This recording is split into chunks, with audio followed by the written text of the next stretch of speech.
I've been feeling really trapped by the algorithm the last few weeks, kind of feeling like I always have to post into the same niche so that I don't alienate the people that follow me. But when I really start to think about it, I'm not sure that it's the algorithm's fault that I feel like this. Maybe it was at one point. I actually think it might be a leftover idea from 45 years ago from people that tell you to stick to your niche because they claim they know how the algorithm works. But it's become more and more apparent to me over the years that the most important thing about social media is consistency. But what's even more important than that in life is sustainability. And burnout can happen fast if you don't prioritize your creative needs first, which kind of leads me into what I want to talk about today. I've been kind of avoiding work lately, and I think I finally sort of zeroed in on why. I think I've been too worried about how original my art is. Maybe a little too overly concerned about how I'm going to make work that stands out, or at the very least, some sort of amalgamation of all of my inspirations that can only be put together in a way that I could do it. Style. But I think this internal pressure to make original work can be a little all-encompassing and sort of envelop your entire creative process if you're not careful, which can eventually lead to burnout, which is where I've kind of found myself recently taking kind of a burnout break. On one hand, I think it's a good idea to take breaks if you're feeling burned out, but as I've talked about before on this channel, I get a lot of anxiety if I'm not out producing work on a regular basis. It's sort of a double-edged sword because on one hand, I create a lot of work, but on the other hand, if I stray from that path, even if just for a few days, I start to get a lot of anxiety. The more entrenched in photography I've become, the deeper the actual addiction to making the work has gotten. And if I'm not constantly feeding that addiction, it feels like ADHD guilt and like Catholic guilt made some sort of shitty guilt baby. If that happens, it can kind of send me spiraling creatively. And I know that sounds crazy because it is. But it's also given me self-discipline that I lack in a lot of other areas of my life. Because going out every day to make work has not only made me a better photographer, but it's also helped my mental health because it gets me out of the house and into the sunshine every day and getting steps in, which also makes me physically healthier. Sitting around getting inspired to make the work is fantastic. Obsessing about the gear, if that's the sort of thing that you're into, is great. It's not, but I've already made that video, so that's not my point. My point is all of it is meaningless if you aren't using that inspiration and gear to go out and make the work. But I know that it can be really difficult to put this in practice, especially if you've been feeling trapped by the very thing that you've been putting your time and energy into. Niche and style are two of the things that most modern artists kind of obsess over, and I think it's because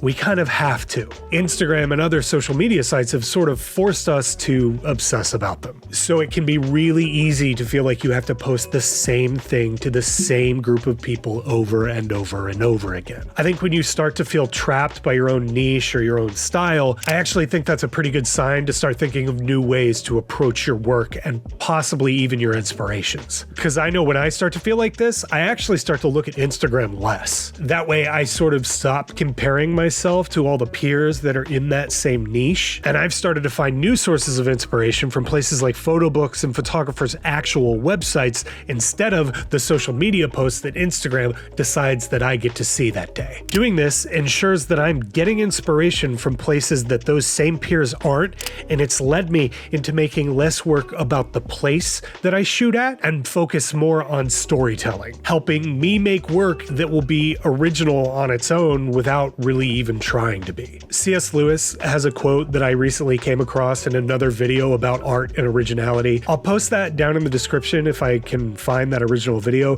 but this quote really pertains to what I've been thinking about a lot recently and to what we're talking about here. It says, "Even in literature and art, no man who bothers about originality will ever be original. Whereas if you simply try to tell the truth without caring twopence how often it's been told before, you will, 9 times out of 10, become original without ever having noticed it." Feeling like you have to produce work that's never been seen before can be overwhelming and sort of crushing. It can make you feel like you're never going to live up to the work that you know you can make. And there's only one way that I've found that you can get through the metaphorical woods. You have to go out and make work. I know that's a stupid thing to have to say, but I know that there's somebody that needs to hear it. Thinking about the process and taking part in the process are not the same thing. You have to go out and take the photo that's already been taken so that you can get good enough to take the photo that hasn't been. Practice is the only thing standing between you and becoming a better photographer. Practicing photography is one of the funnest things in the world, or at least it should be. And if it's not, I would just ask why. If it doesn't come naturally to you to want to go out and make the work every chance you get, it's not the end of the world. Obviously, I'm not saying if you don't feel that way, that photography's not for you. But what I am saying is that practicing photography should be fun. It should be rewarding when you import those photos at the end of the day. You should be excited to put them into Lightroom to see what you can do with the ones that came out. And you should be stoked to show people. All of this is part of the process. And for me, it's a process that just doesn't get old. There is always something new to find, and there is always something to shoot. And if you think there isn't, that just means you haven't learned to see it yet. And the only way you're ever going to learn to see it is by putting in the work. And trust me,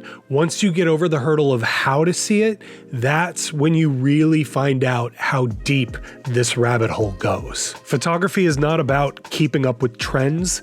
It's not about feeding an algorithm. It's not about being better than your peers, and it's certainly not about building an audience. It's about finding your artistic voice in the medium and then using that voice to show the world your world. But you should never feel the overwhelming internal pressure that your art is not enough. Art can be derivative and still have value. But the sooner you start to make more work, the sooner you will start to be more original. And the cool part is you won't even really notice that it's happening. And in my experience, that is when the best work is made. But in order for that to happen, you have to stop avoiding the work. Most of the time, I don't feel like getting out of the house to go take photos. But once I put my headphones in and I start walking, the addiction takes over, and I don't care that I didn't want to be there before because I do now. And that is the trick. If you can turn the process into an addiction, that is how you will win art. And it's how you become prolific without it feeling like work. That's how your favorite photographers, YouTubers, painters, graphic designers, any other creative person, this is how they do it. Their process is an addiction. It's a lot like smoking cigarettes. You're not going to get addicted to it if you only do it once a week, but if you do it every single day, you're going to get addicted to it. And I know that's a horrible fucking analogy, but it's the truth with art and work and addiction. And if it's not an addiction for you and you've been doing this for a long time, I would maybe do some self-reflection and ask yourself why, because I bet there is an interesting answer to that question. And if you're feeling burned out, take a break. Just do it. It doesn't matter. Damn the algorithm. What's more important is your sustainability as a creator and your ability to continue to make work, regardless of what kind of work that is, for as long as possible. And if you do take a break and it is an addiction, don't worry. That addiction is going to come calling sooner or later, and you will feel that spark again. So if you like this, make sure you hit the like button. If you really liked it, make sure you hit that subscribe button, because I got a lot more content like this on the channel and more coming in the future.